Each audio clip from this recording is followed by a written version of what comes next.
కదా ఇప్పుడు నడి రోడ్డు మీద ఇలాగా రాంగ్ సైడ్ బండి ఆపి ఈ విధంగా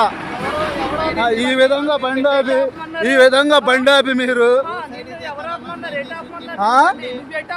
ఇక్కడ బేగిలు ఆపారు. జనం ఉన్నారు అంతమంది, ఆ జనాన్ని వదిలేశారు. ఆ జనాన్ని వదిలేదు ఖాళీ బండి, ఐటీసీకి వెళ్ళే బండి ఆపి మీరు డ్రింకింగ్ డ్రైవింగ్ చేస్తే చెక్ చేయండి.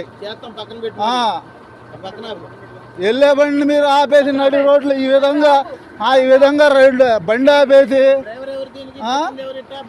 ఎవరో పెట్టించింది, ఎవరో మీరు, మేం కాదు, మీరు పెట్టించింది. మాకు నోరు ఉంది, మేము మాట్లాడతాం.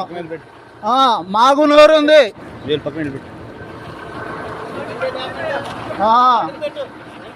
జనం అంతమంది వెళ్తుంటే ఆ బండి ఆపలేదు, మాట్లాడలా. ఆపుకోండి, ఎవరి బండి మీకు